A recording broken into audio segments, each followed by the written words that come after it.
I didn't want anyone to forget about her, and I wanted to help others to never give up. Because if you read her story and you see what she had done with her life, your little problems will mean nothing. I mean, you will think if she could do that, I could do this. It's the Health in the Real World podcast. It's time to start the show with Chris Janke as your host. Here to give you everything that you need when it comes to fitness strategies. We keep it simple and easy. It's your roadmap to get healthy. You don't need equipment and you don't need a gym. Just the right strategies to get you fit and trim. Welcome to Health in the Real World. We're here today with Donna Codell. Donna, thank you so much for joining me today. Thank you for having me. It's my pleasure. We are going to talk a little bit about nutrition. I want to first kind of go very general. What, in your opinion, is kind of the most important thing that somebody can do, like a first step in order to sort of get healthy? Okay, the first step is put the right things inside your body.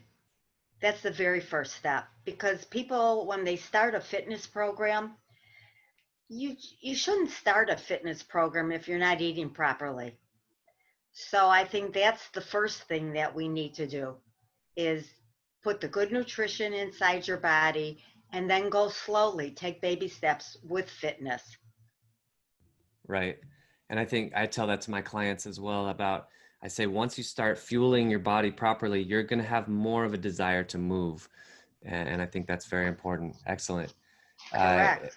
So your experience with nutrition, you said you've been a sort of a health advocate for 20 plus years. What kinds of things would you tell people who maybe they get discouraged or they fall off the wagon, so to speak? What kinds of pep talks do you give people as far as getting their perspective right and getting them back on the wagon?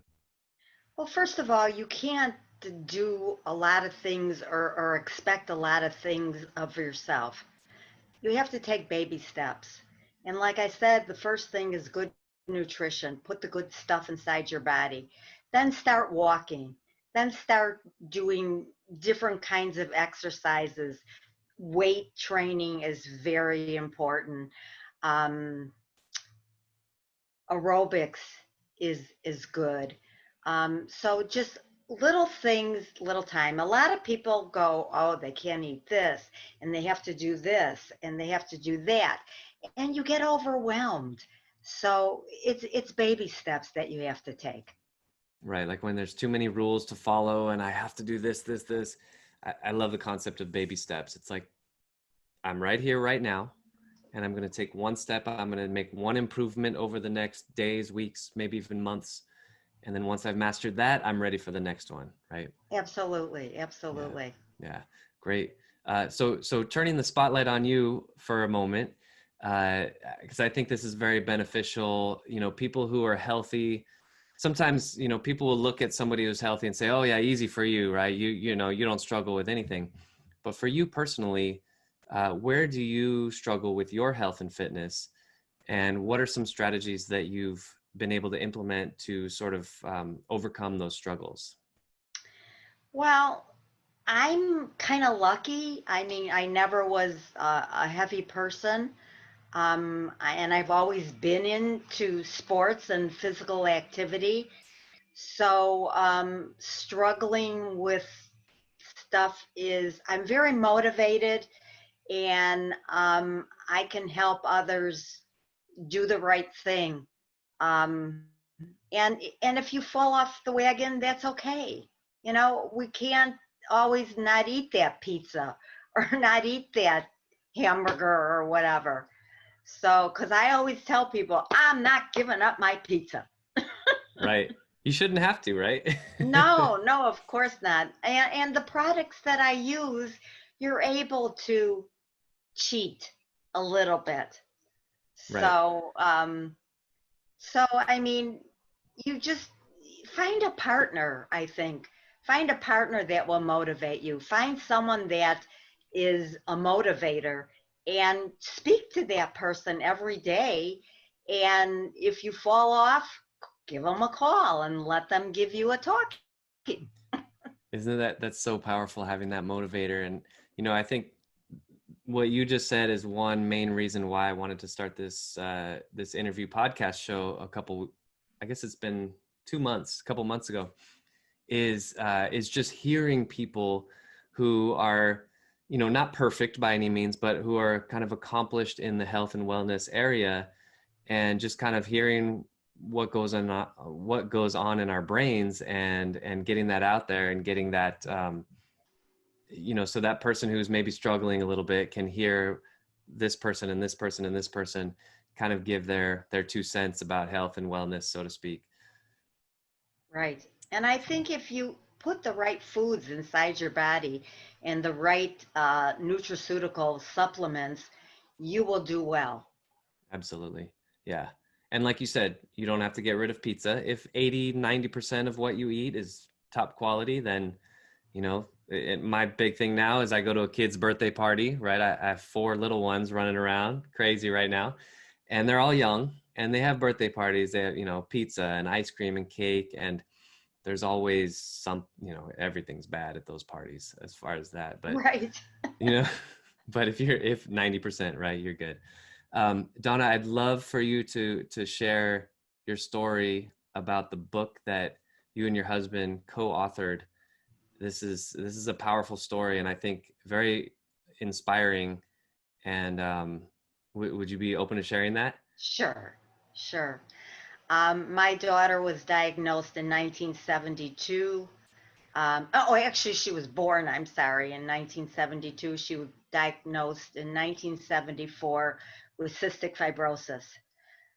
We found everything out about it, and we were told that she would probably live to 15. Well, that wasn't going to happen in with my daughter. She was going to live more than 15 years. And I made sure she had the right nutrition and exercise and rest. And unfortunately, it's a horrific disease. It's a lung disease, and the mucus just gets caught everywhere. And it's like cement like. So eventually they suffocate. They can't breathe anymore. And my daughter Jennifer was married for 18 years, and she was waiting for lung transplant. And unfortunately, she did not get it. And she died 1 month before her 44th birthday. So I didn't want anyone to forget about her. And I wanted to help others to never give up. Because if you read her story and you see what she had done with her life, your little problems will mean nothing. I mean, you will think, if she could do that, I could do this. So we wrote a book, and her words are in there also, because she wrote for the Cystic Fibrosis magazine. So all her articles are in there. And so it's a perspective from 3 people living with cystic fibrosis. And my husband was diagnosed with stage 4 lung cancer in 2012. They gave him 6 months to live. I, at that time, was, and still do, Juice Plus, which is fruits and vegetables in a capsule or soft chewable. And I doubled up on everything, and I gave him almost 5 years. Unfortunately, when he passed away, I got involved in the hemp industry, and I know that would have helped him further, but it was too late for him. So now I'm helping other people with CBD hemp oil, and I work with the #1 nutraceutical formulator in the world, and help many, many people, because no one needs to suffer. And CBD hemp just works on your body and puts your body in balance. And when your body's in balance, you can heal, you can rest, and you can just perform properly. So the book is There Are No Alligators in Heaven, and the title is something you have to read in order to find out why. Got it. Well, hopefully people watching this will go check out that book. I know I'm going to get it. Is it available at Amazon? It's available, yeah, Everywhere? Yeah. everywhere. Okay, great. And then Donna, how can somebody get a hold of you if they want more information about what you're up to? www.donnacodell.juiceplus.com. I think I said it right. I don't know. But my other one is anesta.com/D-Codell. And Anesta is spelled Xenesta. Great. Donna, thank you so much for taking the time to join us today on Health in the Real World. Really appreciate it. Thank you, Chris. Thanks for listening to the Health in the Real World show. Make sure to like and subscribe and comment down below. Visit mycorebalance.com to learn more.